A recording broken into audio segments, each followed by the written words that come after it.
lo que durante 200 años hemos construido. Patria, honor, lealtad. ¡Ajúa! ¡Ajúa! Patria. ¡De la mano! ¡Honor! ¡Del mejor! ¡Ajúa! ¡Presidente! ¡Lealtad! ¡Uribe Vélez! ¡Patria! ¿De qué me habla, Diego? ¡Ajúa! ¡Estudie, hermano! ¡Honor!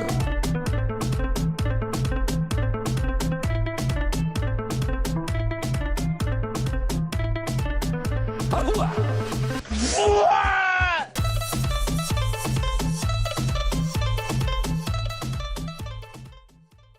En Colombia se habla o se dice que hay una democracia antigua, que es la mejor democracia de Latinoamérica, pero usted hace rato viene hablando de que hay una cooptación ilegal y corporativa y mafiosa del Estado. ¿Qué significa eso para la gente?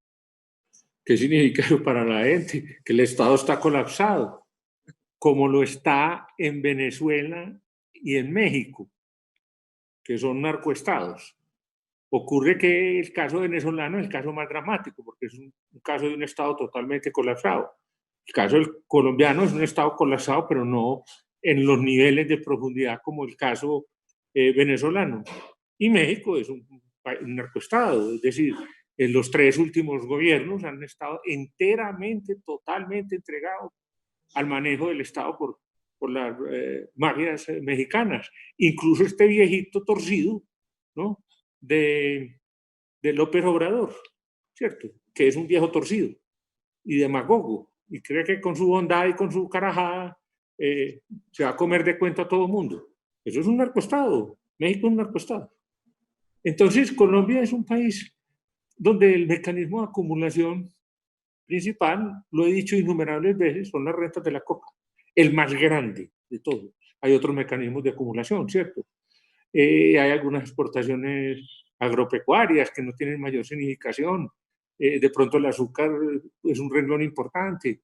La industria nuestra está infinitamente golpeada desde la época de César Gaviria con el neoliberalismo.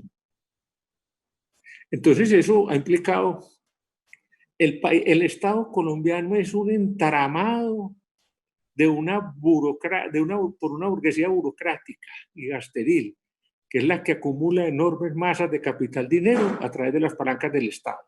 Aquí no se roban, aquí el inspector de policía se roba 2 o 3 millones de pesos, pero un ministro no se roba 2 o 3, se roba 2.000, 3.000, 20.000, ¿cierto? Y un presidente más, y un magistrado de la corte, otro tanto.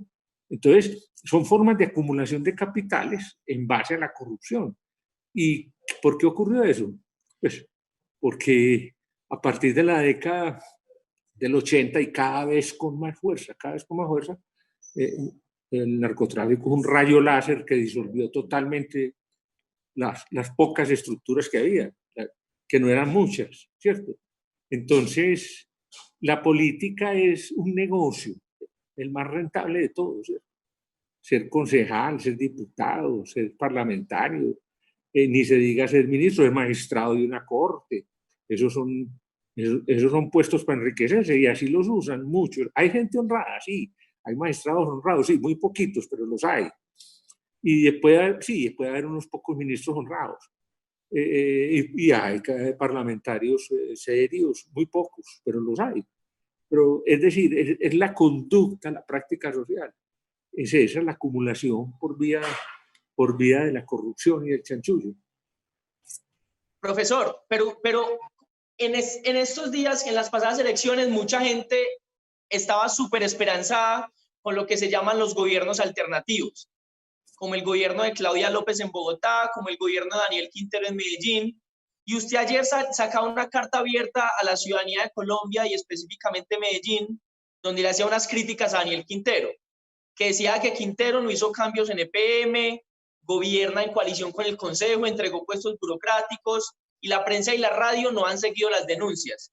Cuénteme cuál es la apreciación que usted tiene hoy de Daniel Quintero cuando usted llamó a votar por Daniel Quintero. Que yo me equivoqué, porque él ofreció unas cosas y hizo otras. Y en las conversaciones pocas que tuvimos personales, me dijo que iba a hacer un cambio radical en empresas públicas. Le dije que el grupo empresarial antioqueño no debía seguir manejando a empresas públicas. Me dijo que me estuviera tranquilo, que eso no iba a ser así, ¿no es cierto? Y eso fue lo primero que hizo. que él iba a hacer por concurso y mediante entidades cazatalentos el nombramiento de los altos cargos, pura paja, todo va a dedo. ¿Producto de qué? De los pactos que hicieron en el Consejo, ¿cierto? Luego vinieron ya recientemente unas denuncias gravísimas de contratos donde a raíz de la pandemia se estaban haciendo contratos con sobrecostos que beneficiaban a las personas, luego contratos con entidades que pertenecían a grupos políticos conocidos por todo el país, ¿no? Como decía la jurisprudencia de la Edad Media, verdad sabida y buena fe guardada, ¿cierto? Que todo el mundo sabía. El único que no sabía era Daniel Quintero.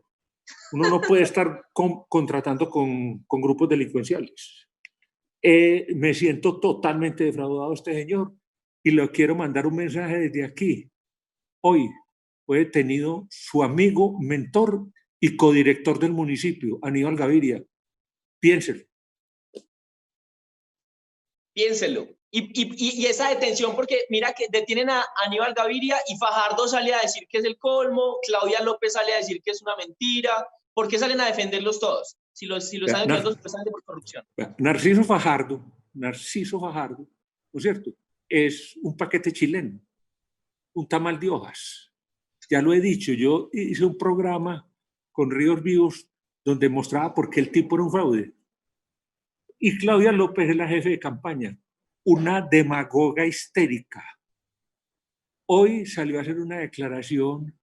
Yo he trinado contra el fiscal, es que yo no voy a defender al fiscal, y contra Duque ni se diga. Pues le voy a decir una cosa, salir a decir que eso es un montaje y que se tengan finos los alcaldes y los gobernadores. Doña Claudia, como dicen los dichos populares, que es la filosofía, el folclore es la filosofía del pueblo, como diría Gramsci. El que nada debe, nada teme, porque está asustada, porque está asustada. Don Gilberto, pues que lo que preocupa ahí es que se supone que los gobiernos alternativos iban a ser distintos. Y ahí está contratos por corrupción en comida, ahí está lo del ESMAD en Bogotá con las familias pobres. ¿Por qué hacen lo mismo si dicen que van a ser distintos? No funcionaron, nos equivocamos, porque la esperanza, como dicen los griegos, es el último de los demonios que está en el fondo de la caja de Pandora. Y nos esperanzamos en que iba a haber un cambio con las personas que montaban un discurso distinto de los partidos tradicionales, pamplinas. Llegaron la mayoría a enriquecerse. Puede haber todavía unos 2 o 3 que han mostrado honradez, como el alcalde de Cartagena, que es un ejemplo que se me viene a la cabeza en este momento. Pero los otros no han mostrado nada. No confío en la señora Claudia López, jefe de campaña de Narciso Fajardo, y lo hace con el cinismo que la caracteriza a ella en todas sus actividades, públicas y privadas, con el cinismo que la caracteriza. Demagogia, pura demagogia. ¿Por qué tiene miedo de que la van a coger? El que nada debe, nada teme. Don Gilberto, pues entonces, ¿qué hacer? ¿Qué le recomienda entonces hacer a la ciudadanía? Porque la gente a veces marcha, a veces no, a veces vigila, a veces no. Yo lo dije en la carta, es que engañar a un pueblo que está obligado por la lluvia, su propia lluvia de sangre, por la violencia. Un país hiperviolento, porque es que la violencia es un negocio. En Colombia la violencia es un negocio, pues no se va a acabar todavía, ¿cierto? Que enriquece a muchos. Entonces le quiero decir lo siguiente. Anuncié la creación de un movimiento cívico, social, de control ciudadano, porque no creemos en los organismos de control, ni fiscalía, ni contraloría, ni procuraduría. Todos aspirando a ser presidentes, porque en Colombia esa es una enfermedad nacional, querer ser presidente. Si usted va a un barrio popular y le preguntan a los muchachitos que están jugando con una pelota de trapo o con una bola, a 2 de ellos, ¿usted qué quiere ser? Entonces el más vivo sale y dice, yo quiero ser como Pablo Escobar. Yo quiero ser como Pablo Escobar. Y uno le dice al otro que todavía con cara más vivo, ¿y usted qué dijo? No, yo quiero ser presidente de la República. Y al más bobito usted le dice, ¿y usted qué dijo? No, yo quiero ser bombero. Esa es Colombia. Un chiste, cantinflesca. Ese es el inconsciente colectivo. Es la viveza, es vivir del rebusque, es tumbar al otro. Vamos a bregar a cambiar esa cultura. Seguramente no va a ser fácil. Operación Manos Limpias. Ha escrito demasiada gente en la red queriendo inscribirse. Vamos a buscar apoyo internacional con ONG internacionales, con los organismos internacionales de derechos humanos, etc. Estamos asfixiados totalmente, asfixiados por la corrupción. Profesor, unas últimas cosas. Hablemos un poquito del gobierno de Iván Duque. ¿Será que el uribismo está arrepentido de haber elegido a Iván Duque porque no pega ni una vez? ¿O qué pensará Álvaro Uribe, Paloma Valencia, el uribismo de Iván Duque? Vea, Álvaro Uribe es un tipo muy inteligente, siempre lo he considerado eso, pero mucho. Pero Paloma Valencia no. Usted no me diga que qué piensa Paloma Valencia, porque Paloma Valencia no piensa. Álvaro Uribe es un tipo muy inteligente y el Centro Democrático no tiene ni dos cabezas. Álvaro Uribe y José Obdulio Gaviria. Con los demás no hace una neurona. Hace una neurona para ir a cobrar los emolumentos fabulosos del Congreso. Ahí no hay quien piense. Observe los liderados. No dicen sino estupideces soberanas. Uno oye hablar a Alicia Arango y uno le provoca taparlo porque es lo que esta señora está diciendo. Vea lo último que manifestó, que el hijo de Jorge 40, Jorge 41, desde que nació, estaba bregando a separarse de su padre. O sea, nació con habla, nació caminando y nació con conciencia. Revolucionó la psicología del conocimiento. ¿Cómo dice esa tontería? Esa señora no piensa, no piensa. Pues yo a Duque le diría, señora, no hable, callada, prohibido hablar. No, eso es un horror, eso es un horror. Duque es un vivo. Porque Duque, yo lo definí, ¿cierto? Duque es un farandulero. Me imagino, Duque toca guitarra, es bailarín de calidades, hace magia, trucos de magia con las manos. El tipo es perfecto para animar una piñata. Y es un presentador de televisión, una habilidad única, ¿cierto? Pero el tipo no es un estadista. Uribe es un hombre que ya se le nota el cansancio, aunque ha sido un luchador. Yo le doy un consejo, retírese. Como decía Golda Meir, la gran dirigente israelita, frase memorable: lo peor que le puede pasar a un hombre es que le llega la edad de retirarse, no lo comprenda y siga en su actividad. Golda Meir, para que después no digan que es Gilberto Tobón, Golda Meir. Hay que escuchar la sabiduría ajena. El que se vaya a nietecer, como dice Domínguez, a nietecer. Seguir en la política le va a causar más problemas y más sinsabores que satisfacción. Ya hizo lo que él tenía que hacer. La historia lo juzgará. Le están cayendo demasiado. Yo creo que también es tiempo ya de que lo dejen tranquilo, pero retírese. Yo creo que Uribe sabía quién era Duque porque lo tenía al lado. Uribe es muy astuto. Pero se ha equivocado dos veces. Una, en el aceptar que un jugador de póker, el Taur Santos, subiera a la presidencia. Un jugador de póker es lo más tramposo que existe. Es decir, un tipo de yo no creo que a Santos le entraron casi ni en Las Vegas. Por Dios, es un tramposo absoluto. Yo creo que el presidente más corrupto que ha habido. Y lo dejó entrar. Pero como no lo vio, es que es tan vivo. Un vivazo, y lo dejó entrar, y ahora entró un farandulero. El tipo espere que pase la pandemia para que vea que empieza para abajo otra vez. La estallido social más impresionante que va a haber. No ha hecho sino favorecer el capital financiero en esta pandemia. Profesor, y con Uribe, ¿será que a Uribe lo va a alcanzar la justicia antes de retirarse o la justicia con esa semana de investigaciones que tiene nunca lo va a alcanzar? Yo no creo que en Colombia lo alcance. La Corte colombiana tiene gente buena, muy poca, pero la mayoría están demasiado cuestionados. El único país del mundo que tiene cartel de la toga es Colombia. Es un escándalo internacional en la historia judicial. Y algunos son cobardones, no se atreven, pero tampoco lo sueltan. Oiga lo que le estoy diciendo. no lo sueltan, lo joden todo el tiempo, lo molestan, lo perturban. Por cualquier cosa le abren una investigación. La justicia nuestra está colapsada hace rato y hay un tema que no lo alcanzamos a desarrollar. De pronto más adelante les doy la oportunidad y es la politización de la justicia y la judicialización de la política, que ocurre mucho en Colombia, ¿cierto? La politización de la justicia y la judicialización de la política.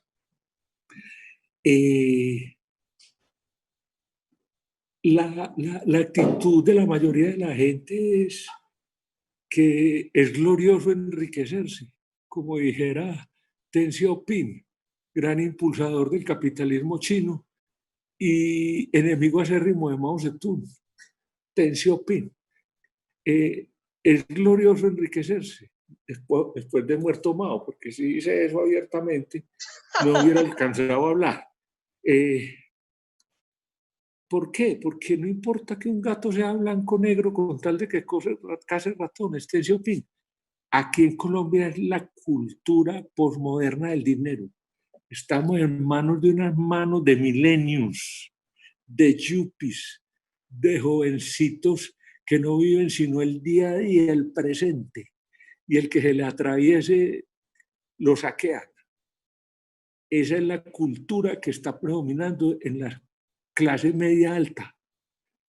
Y la oligarquía colombiana no distingue entre el bien y el mal porque no le importa, porque ellos lo que tienen son negocios. Entonces, siempre han estado ligados desde hace más de 2 décadas a negocios ilegales. Entonces, esto es un país colapsado el Estado. Entonces, una vez se equivoca porque sale una persona con un discurso diciendo que es distinto y a las primeras de cambio uno ve que no. Entonces ¿qué debe hacer uno? Romper con eso, cáigale a quien le caiga, ¿cierto? Operación Manos Limpias. Esa tarea la empezamos esta semana y la vamos a continuar. Profesor, y la última pregunta, ¿cómo ve el panorama para el 2022? Ya con estas traiciones que usted dice de Claudia, de Fajardo, que usted lo ha denunciado hace mucho tiempo, con Quintero, el 2022, ¿será que hay alguna opción de cambio en este país o vamos a seguir en las mismas? Vea, yo soy un politólogo que no me da miedo equivocarme. No soy como los politólogos del sistema que dicen sí, pero no, como la chimostrofia, ¿no? Tan pronto como dicen una cosa, dicen otra, ¿cierto? O yo digo y me equivoco, si me equivoco, y no me equivoqué pues con Daniel Quintero. Se equivoca uno, pero voy a decir lo siguiente, el panorama que yo veo es, la derecha se organiza todo en torno a Narciso, porque no tiene otro candidato, pues no lo veo, puede que salga en el camino, pero ¿quién? Como decía López Miquelsen, que era un hombre supremamente inteligente y culto y cínico, totalmente cínico, cuando la candidatura de Barco, después de haber sido derrotado por Belisario. Y si no es Barco, ¿quién? Entonces lo que van a decir todos ellos. Y si no es Fajardo, ¿quién? Apoyado por el GEA, el Grupo Empresarial Antioqueño, que es terrible para hacer política, una mano de camanduleros hipócritas. ¿Cierto? Es su candidato. Y finalmente le pliega el Tiburón, el Vizcarro, y toda esa oligarquía. Y el candidato de la oposición creo que va a ser Petro. ¿Quién gane? No me atrevo a decir quién. Creo que va a ser un pulso duro, difícil. Petro es un hueso duro de roer para la oligarquía cada vez más y están asustados y están con rabia, pero sobre todo con miedo, Y como Duque no va a dejar nada, ¿qué va a dejar Duque? Espere que pase la pandemia, espere que pase, ¿cierto? Estallido social, ¿cierto? Y uno con jefe de campaña, como con Claudia López, uno que va a poder avanzar, es que señora histérica, ¿cierto? Lo que pasa es que Duque es un tipo que se acobarda fácil y cada que ella ladra, él se agacha, ¿cierto? Él se agacha asustado. Entonces, no me gustaría que el presidente fuera Fajardo. Mal alcalde de Medellín, mal gobernador, negocios non santos. Eso es una historia larga, ya la narramos en otro video. Sí. No me gusta cansarme.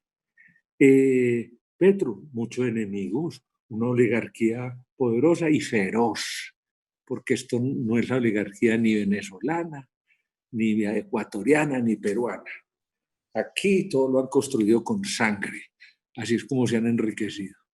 Pero es un hueso duro de roer. Están asustados con Petro. Eso es lo que puedo decir. Entre esos dos se define, no sé quién gane. Profesor, pero para terminar ya, hace unos días en Twitter le sacaron así unos videos donde usted hablaba, decía que Petro era un populista, que Petro era un demagogo, en Cosmovisión hace como 3 años, no sé hace cuánto tiempo. ¿Usted qué Yo no he opina? dicho que Petro sea un demagogo. Es que el problema de las redes es que es el reino de la posverdad. Yo me acuerdo muy bien de lo que dije. Dije que Petro no me gustaba porque había sido mal administrador de Bogotá. Y dije una cosa que la creí en ese momento y yo creo que hubiera ocurrido. Si Petro hubiera ganado, no lo hubieran dejado subir, porque esta es una oligarquía golpista, esta es una oligarquía horrorosa. Al otro día había sacado las platas, hubiera cerrado las fábricas. Era eso lo que yo decía. Pero me ha ido pareciendo cada vez más que es más coherente que los otros. Hizo una aclaración pública, una pregunta mía. ¿Usted por qué no rompe con Maduro? Y me dijo, no es que yo no tengo nada que ver con ese señor ya. ¿Por qué? Porque es que Maduro es el jefe de una organización de narcotraficantes en Venezuela. No, eso no es un chisme gringo. Venezuela es objeto de una disputa interimperialista. Imperialismo americano, imperialismo mafioso ruso, mafioso, porque Putin es Pablo Escobar con bombas atómicas y el emperador Jinping, tenebroso, un capitalismo pirata que exporta mercancías chiviadas y virus. Total que la guerra es terrible, y Duque no entiende eso, porque el hombre no tiene formación cultural. Lo entiende mejor Uribe, pero el problema es grave, es bastante grave. Entonces, yo creo que la opción es entre ellos dos. Repito, a mí no me gusta Fajardo, porque Fajardo es lo mismo. Administró muy mal la alcaldía y muy mal la gobernación.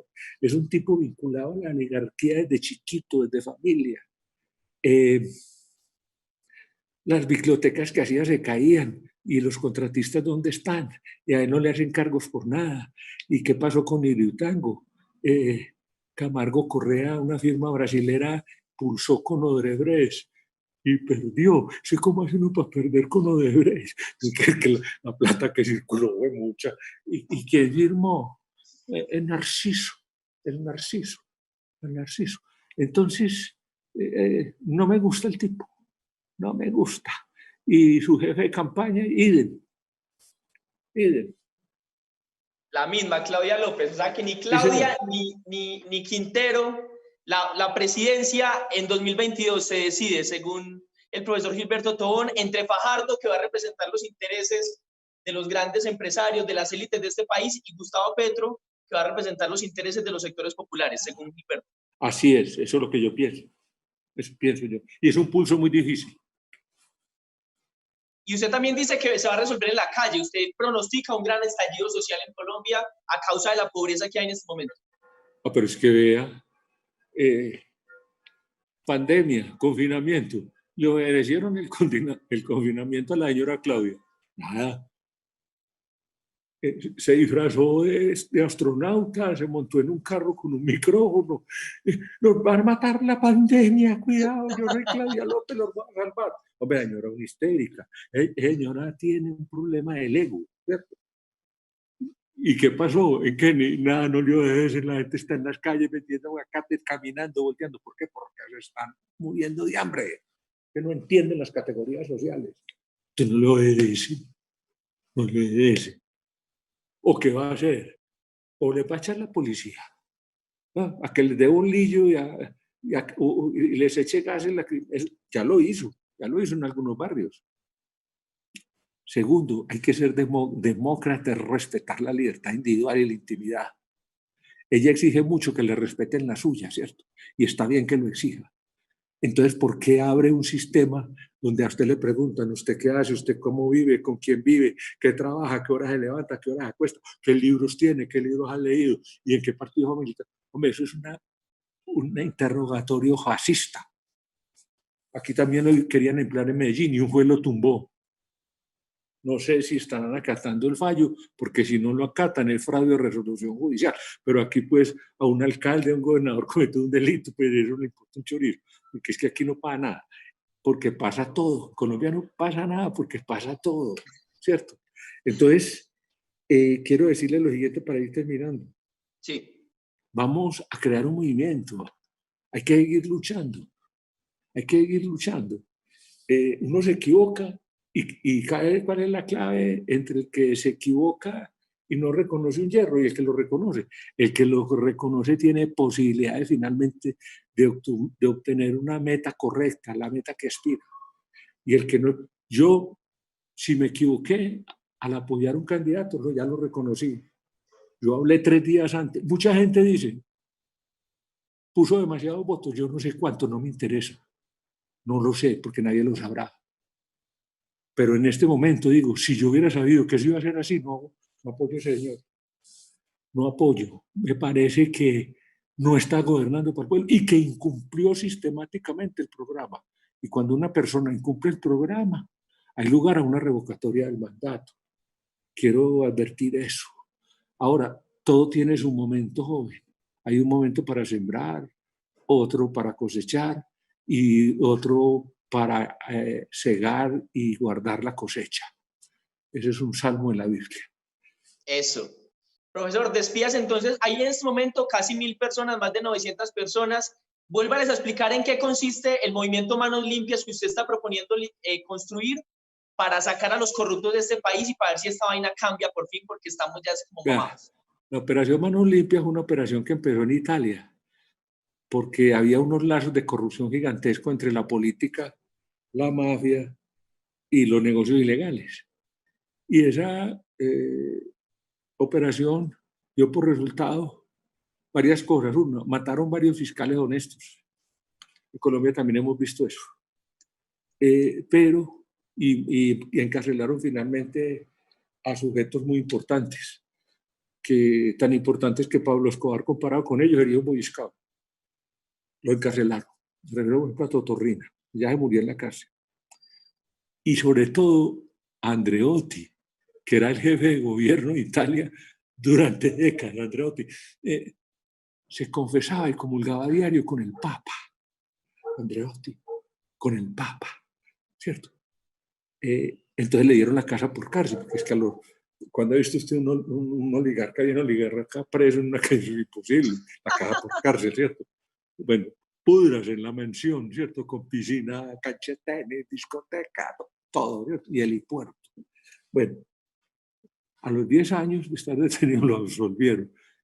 ¿Y sabe quién volvió al poder? ¿Quién llegó al poder? Berlusconi, Silvio. Venga, cantante de crucero. ¿Y sabe cómo terminó la presidencia? Como uno de los hombres más ricos de Europa, con 13.500 millones de euros. Entonces, como sabemos que en Colombia ya ha ocurrido cosas muy parecidas, ¿cierto? Vamos a tratar de luchar contra eso. ¿Que eso es un monstruo? Sí, así, ¿cierto? Pero yo no soy San Jorge, que mató al dragón, ¿cierto? Pero ahí voy con esta carita y esta barbita y estas gafitas, parodiando un paisano mío que habla en diminutivo, como le gusta al pueblo. Yo digo una cosa, mucha gente dice, cuidado, Gilberto, iba confesado. Le dije, no, ¿cómo haber confesado? Tengo muchas diferencias con la iglesia. Quiero aportar algo para este país. Creo que es el momento en que la gente está hastiada, ¿cierto? De tanta inmundicia. Y terminó con un chiste un poco subido de tono, pero que un canal como de ustedes lo recibe. Hágale. Los economistas que contrató Duque, para que le dije, y Panama Papers Carrasquilla, esa joya, los bonos de agua, ahora está inventando los de aire, espere para que vean. Venga. Señores, ¿qué conclusión llegaron? Nos dividimos en dos, los optimistas y los pesimistas. ¿Qué dicen los optimistas? Presidente, nos da mucha pena decirlo, pero que el pueblo colombiano en un año está comiendo mierda. ¿Y qué dice el pueblo pesimista? Que no va a alcanzar para todos. Ahí le dejo. El panorama es horroroso. Vamos a oponernos a todos estos saqueadores del presupuesto público, a todos estos vampiros, al sector bancario, a las pensiones privadas, que son los vampiros más miedosos. Santiago Montenegro, el pastucito con su vocecita de curepuelo. Sí, ay, se va a quebrar el Estado colombiano con pensiones. Manejan 280 billones, más que el presupuesto nacional. ¿Quién va a entregar esa bolsa? Que es una estafa, no la entregan. Quiero decirles lo siguiente. Ya viejo, soy volteriano, sigo Voltaire. Voltaire decía, piensa mal y acertarás. Muchas gracias. Hasta luego. Muchas gracias, profesor Tobón, por estar acá en Aquí Noticias Ajuda. Un aplauso para el profesor Tobón. Y para Manos Limpias, una opción de que la ciudadanía saque a todos esos ladrones que tienen el poder cooptado en Colombia. Muchas gracias. Muchas gracias a usted por estar acá. Todo lo que durante 200 años hemos construido. Patria, honor, lealtad. ¡Ajúa! ¡Ajúa! Patria, ¡De la mano! honor, ¡Del mejor ¡ajúa! presidente! Lealtad, ¡Uribe Vélez! patria, ¿De qué me habla, Diego? ¡ajúa! ¡Estudien, vagos! Honor,